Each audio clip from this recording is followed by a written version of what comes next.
والليل إذا سجى ما ودعك ربك وما قلى وللآخرة خير لك من الأولى ولسوف يؤتيك ربك فترضى ألم يجدك يتيما فآوى ووجدك ضالا فهدى ووجدك عائلا فأغنى فأما اليتيم فلا تقهر وأما السائل فلا تنهر وأما بنعمة ربك فحدث أهلك صدرك ووضعنا عنك وزرك الذي أنقض ظهرك ورفعنا لك ذكرك فإن مع العسر يسرا إن مع العسر يسرا. بالله السميع العليم من الشيطان الرجيم.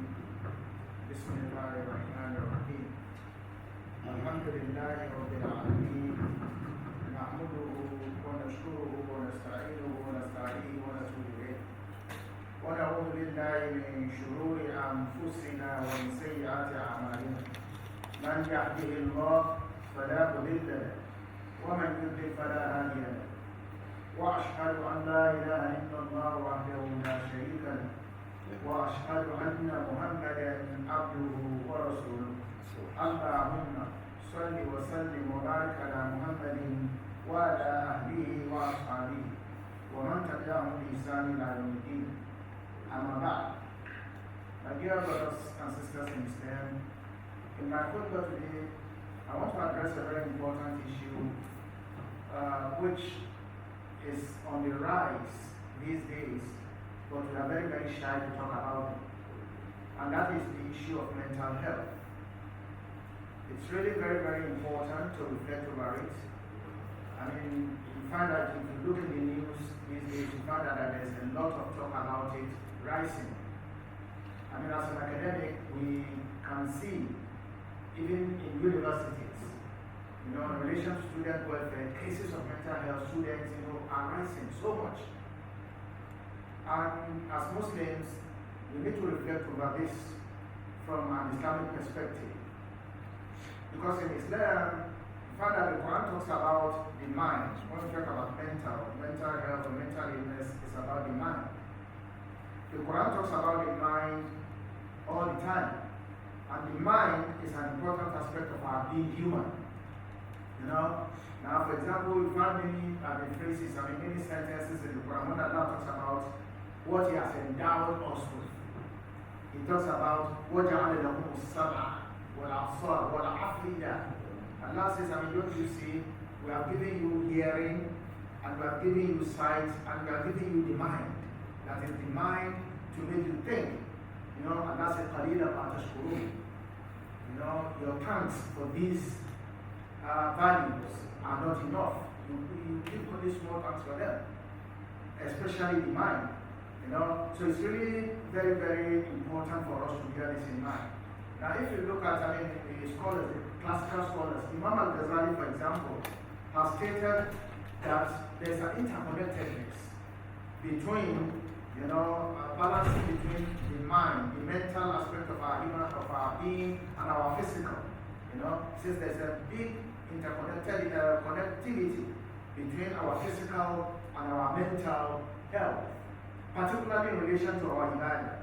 And he refers to the fact that for you to be able to appreciate this, he says that, a person becomes a mukallaf, that is, a person becomes responsible to Allah in Islam only when his mind is stable. He says this, he said, anyone whose mind is not stable is excused from all responsibility.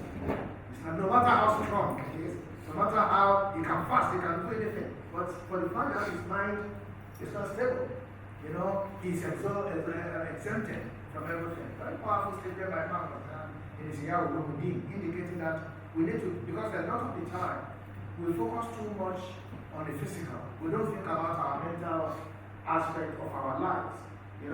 So as humans, we are very vulnerable. Our mental situation is very, very vulnerable, and we are exposed not only to physical harm, but also to mental harm. Now, if you look at the brain, the mental element of our we talk about the brain. I'm not a medical person, but you see all the time. You know, when the brain is usually referred to as soft tissue. You know, so it's very, very vulnerable, very, very delicate in relation to the fact that, I mean, we need to look after it. Now, for different reasons, you know, I mean, as I said, mental health problems have increased and has become part of the modern society. You know, and we are all exposable to it. Don't think that just maybe you are strong physically, you do exercise, you do everything. Allah tells us, "Kulikal insanu da'ifa."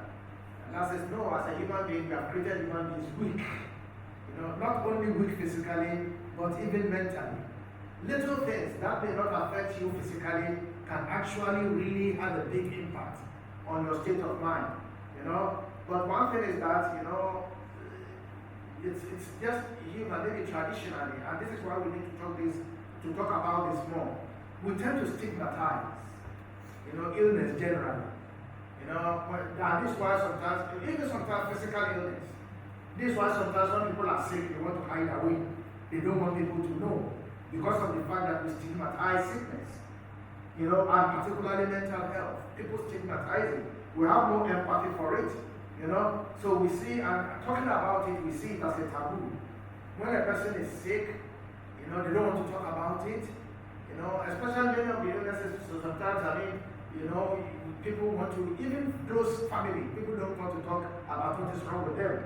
We see it as taboo. You know, that cannot be discussed. But you know, I mean, Prince Harry a long time ago, when he was going through, mental health issues, you know, he made a statement which really is very, very catchy. He said in human life, he said it is okay not to be okay. You know, he says it's okay not to be okay. It's part of the human self, not to be okay sometimes. You know, we should not stigmatize it. Because we are not saints, we are created weak. You know, both physically and mentally. You know, sometimes we can be. And you find that, and this can find evidence in the Quran. You know, and I'm referring to one of the Zayat. He said, don't you see Allah says in the Quran? For you to know, you know, you cannot stigmatize sickness because you have no control over it. This is why Allah talks to us. He says in Surah Al-Fatih, Quran chapter 48, verse 17, Allah says, لَيْسَ عَلَى الْأَعْمَى حَرَجٌ وَلَا عَلَى الْأَعْرَجِ حَرَجٌ وَلَا عَلَى الْمَرِيضِ حَرَجٌ. Allah says there's no obligation. You know, there's no fault on the blind. There's no fault on a person who is blind. Don't see, you have no fault. And there's no fault on the some person who is lame. You know, and there's no fault on a sick person. You know, Allah says there are no family. Okay? And you find even in our religious obligations, Allah takes cognizance of that. Ramadan is very, very important. Yet Allah gives excuse. Allah says, "Man kana minkum qaridan." Any one of you who is sick, you know, can leave fasting and then make it up some other day when they are okay. So all this indicates a sense of absorbing the sick in Islam. We should not, you know, stigmatize the sick, particularly those who are going through mental health issues. You know, it places a responsibility on anyone who is going through that type of situation and everybody around them, you know, to seek a way out, to seek a cure. You know, rather than stigmatizing, we need to understand the causes of mental and health situations and how to support those who are tested by it. Now, the first thing that we need is to reflect over what are the causes of mental health situations. What are the causes? When we know the causes, we can empathize with those who are suffering and sometimes us as well. You know, I mean, one of my medical friends, Dr. Friends, says that he says we all have mental health situations. It is just a matter of degree. This is what he says. He says everybody has some level. You know, it's a matter of degree. He says, look, sometimes you see a person because of stress or something, a little thing like this will happen, and they just become so angry, they blow up seriously. He says, I mean, it's part of the mental health situation, in relation to how you handle situations. Now, causes of mental illness or mental health. Experts have indicated that mental health can be affected by a wide range of issues. And these issues can either be internal or external. You know, there are internal factors and external factors that can have an impact on our mental situation. One of the internal factors which you cannot do anything about. Sometimes mental health situations is affected and is physiological. That is, it is genetic. It runs in the family. There's nothing you can do about it. It runs in the family. Something has happened, from the roots. And little by little, it affects. So genetic, there's nothing that one can do about it. And we have to have empathy about it. Traditionally, in many African societies, if you have a family that has mental health situation genetically, people tend to want to abandon them. They stigmatize them. They want to, as if they did it upon themselves. They have no control over it. It's physiological. It's part of, it's part of the system of their life. We need to understand that and empathize with them. It could be anyone. They have no, so in such situations, the only thing that is necessary is clinical help and management. Similar to people who have diabetes or people who have high blood pressure. There's nothing you can do about it. You just have to take cognizance of this and manage it clinically. If there are medications, you take them so that you never to make a person stabilize. So it's really very, very important. We cannot hide away from this. If you find here, a lot of the time, when you go to see the doctors, and you talk about issues, ailments, that can be genetic. They will begin to ask you. Something they have asked me before. We don't keep records. They said, do you know whether this is in your family? I said, I don't know, because I never know. If it is here, people will know, because there's a trace. I said, well, I'm from Nigeria, I don't know. My father never told me, my grandfather, I don't know. So it's really very, very important for us to be able to empathize and to appreciate this. So when this happens, we need to try to manage them. Now you'll be surprised to know, today issues of physiological, psychological management of mental health issues and things like that, we think it is Western. No. You can check this on the internet. You Google say that the first psychiatric hospital ward that was established in the world. Check it. These days it is very easy to find information. And we find this in classical Islamic materials. It is indicated in the classical books. It is pointed out that Ibn Sina, scholars like Ibn Sina and Abu Bakr al-Razi were amongst the first Muslim scholars, who to view mental health issues in physiological terms. It is indicated that Abu Bakr al-Razi was the first scientist who actually established psychological mental health wards in hospitals in Baghdad in the 10th century, when it didn't exist. Check it. If you check on it, you just ask the first psychiatric wards that were created. You see Abu Bakr al-Razi, in Baghdad in the 10th century, to show that even early classical scholars identified these issues and they made preparations for it in relation to how to deal with it. So it's really very, very important. The second one is also perhaps the second cause that has been identified apart from the being genetic is stress. Modern life is full of stresses. Modern life is, there's so much competition. There's so much challenges. People, because of my privileged position in society, I talk to members of society, you find a lot of the time, especially parents, today, the challenge, the bar of success in life is set so high. Parents are so much worried. Their son is not doing very well. They feel that, well, he's not meeting up with his peers. And the parents worry. I talk to some parents, when they are talking to me, you see tears coming into their eyes. They are so worried, about, and it gives them a lot of stress. In the world today, there's so much stress. Stress at work. People don't leave you alone. We're all on our phones. You have emails attached to your phones. You have everything. Even on Sundays, your workplace, they are chasing you. People are sending you texts. It's so much stress. And this, when it packs up, it can really affect our mental situation. Anxiety sometimes, and issues of depression, all these are also psychological, in relation to psychological challenges. So it's really very, very important for us to bear this in mind, to slow down in relation to how we do things. It's normal to go through stress. It's normal to have pressure. But the problem is when the brain or the mind is overloaded. You know, and we see this all the time. See this, the blocks that we have. This is, an example that is usually given in literature. Now, when you have, to plug things in, it will be working well. But if you start overloading it, you start putting more blocks that it can carry, it starts getting hot. If you don't stop, you have one, just blow up.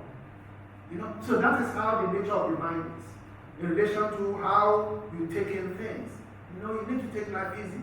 If you find out that, well, things are getting, I'm an academic as a researcher, you know, and we do a lot of writing, we do a lot of research, they want us to publish, and sometimes, and I know myself, sometimes you sit at a table, for maybe 1 hour, 30 minutes, you are going over one sentence, just going over, you can't move, just stop. When you get to that stage, you have to identify the fact that, look, the mind is overloaded, just stop. Because you're just wasting time and you're overloaded. Stop and do something. Go and sleep. Go and have a walk. You know, and release the tension. By the time you come back and you see that the mind is relaxed and you can just move on it. So it's really very, very important for us to bear this in mind. Stress, even the prophets went through it for us to be able to appreciate it. All the prophets, if you look at their stories, you know, if you look at Sayyidina Yusuf alayhi salam, Sayyidina Yaqub alayhi salam, we know the story. He went through serious stress that even affected his sight. When the brothers of Yusuf took him away and came back to tell him that, well, Yusuf has been eaten up by the wolf. You know, the Quran says this clearly. You know, Allah says, "What be that I now He was so grieved that his eyes became white.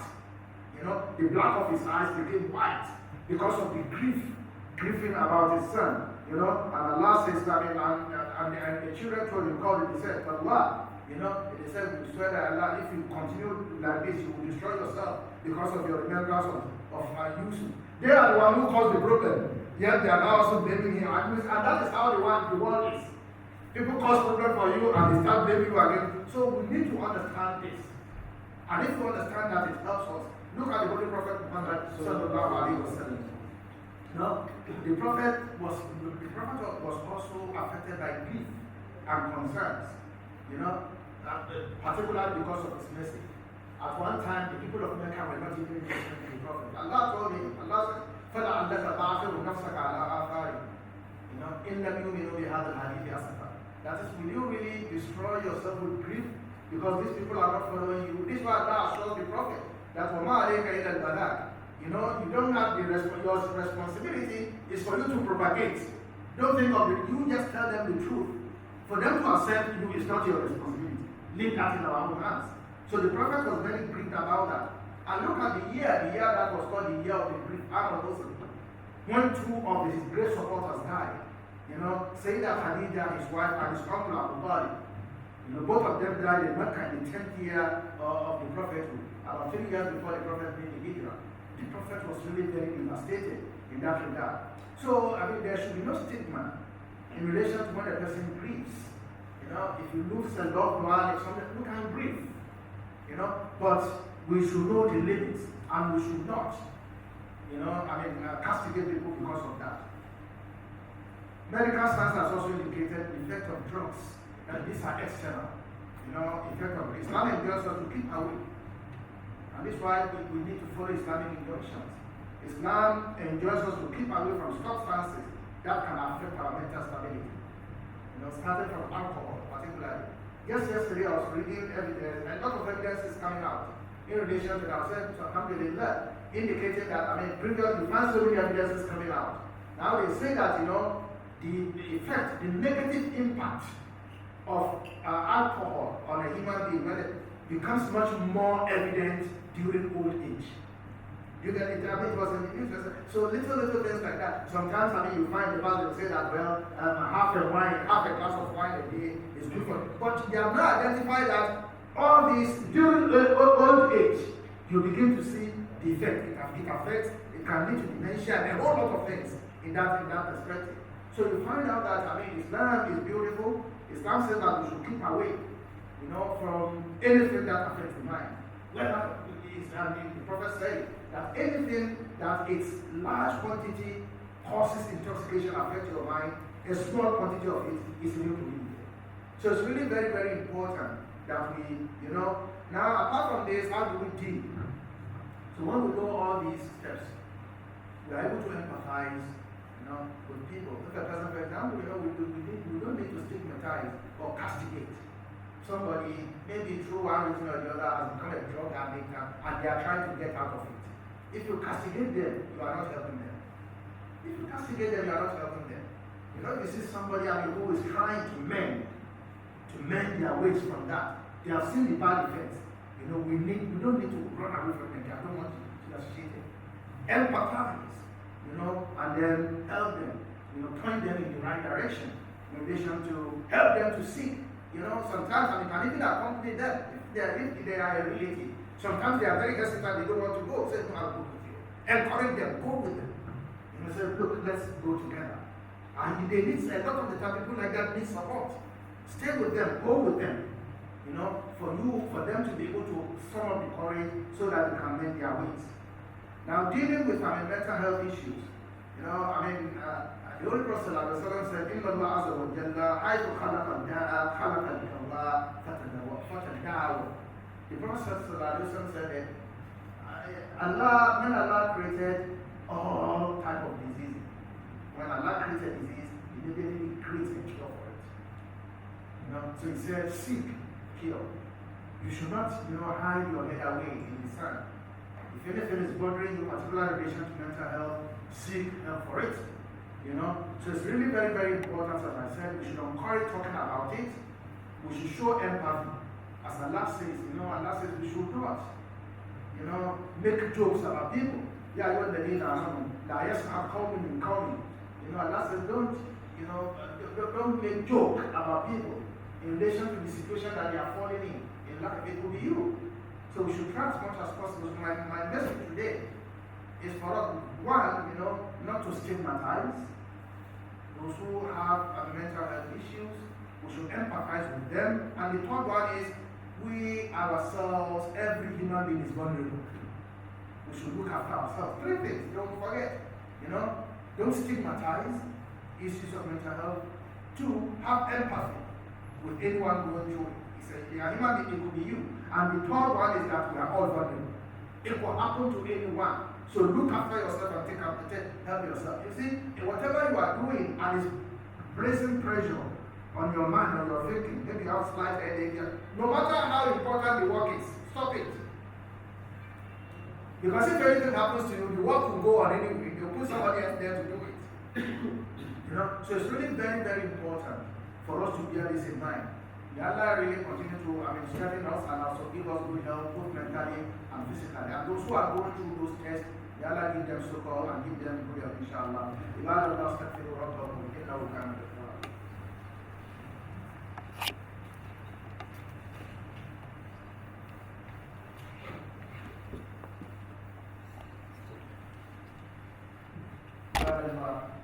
إن الله وملائكته يصلون على النبي يا أيها الذين آمنوا صلوا عليه وسلموا تسليما اللهم صل وسلم وبارك على محمد وعلى أهله وأصحابه أجمعين. The second part of my khutbah, I want to advise us in relation to what do we do. Anyone going through this, and that's a seek help. The first thing is to seek help. You have to seek help. You should consider it, as a test from Allah. Seek help. This can be, help can be in various ways. One can be spiritual. Faith-based help. We have faith in Allah and also patience. And we should remember, what we call the concept of istirja. Istirja is, to return back to Allah, to return or encourage people to put faith in Allah. As Allah says in Surah Al-Baqarah, وَلَنَبْلُوَنَّكُمْ بِشَيْءٍ مِنَ الْخَوْفِ وَالْجُوعِ وَنَقْصٍ مِنَ الْأَمْوَالِ وَالْأَنفُسِ وَالثَّمَرَاتِ وَبَشِّرِ الصَّابِرِينَ الَّذِينَ إِذَا أَصَابَتْهُم مُّصِيبَةٌ قَالُوا إِنَّا لِلَّهِ وَإِنَّا إِلَيْهِ راجعون. Istirja. Allah says we'll be testing you with various things, including mental health challenges, physical health challenges. Allah says, but give glad tidings to those who, when such difficulties affect themselves, to Allah we belong and to Himself. So that is Istirja. They put themselves, don't lose hope. Allah tells us that we should not lose hope. If you have people around us suffering from mental health, don't do so. They can get better. If it is you yourself, Allah says don't be slow. وَلَا تَقْتُلُوا أَنفُسَكُمْ إِنَّ اللَّهَ كَانَ بِكُمْ رَحِيمًا. Allah says don't kill yourself, no matter what situation you are, because Allah is most merciful to you. Allah says, لَا تَقْنُطُوا مِنْ رَحْمَةِ اللَّهِ. Don't lose hope of the message of Allah ever. A Muslim doesn't. Your state of mind should be, it will get better. And it does get better in life. So it's really very, very important. Allah says, you say Ibrahim. He says, وَإِذَا مَرِضْتُ فَهُوَ يَشْفِينِ. Ibrahim went through a lot of difficulty, including sickness. He said, I will praise Allah. He said, when I'm sick, I know that it is Allah who will cure me. So this is based on faith. Then pray. The Prophet said there are a lot of prayers indicating that, we seek, cure from our ailments from Allah. Then remember Allah all the time. Try, put the remembrance of Allah. Allah says, الَّذِينَ آمَنُوا وَتَطْمَئِنُّ قُلُوبُهُم بِذِكْرِ اللَّهِ. Allah says those who believe, and remembrance of Allah stabilizes their mind. So remembrance of Allah can also help. Then there's social help. Be part of community. Don't get stuck in home. The part of depression is that people want to go out. Someone encourage you to come into community. Come into community, there's community strength. We should be there for one another. And this is why we have community. If you see anybody, don't cast people away. Don't neglect people. Let people know that you care. If you see somebody, really down, not really very agile in the community, go near them. Near them as people see, I hope there's nothing wrong. And talk to them. Talk to people. Talking itself is a therapy. It's really very, very important. Talk to them and find out what is going on. So it's really very important. Then the third one is clinical. Don't let us run away. If your situation needs clinical help, go and see your doctor. No, don't run away.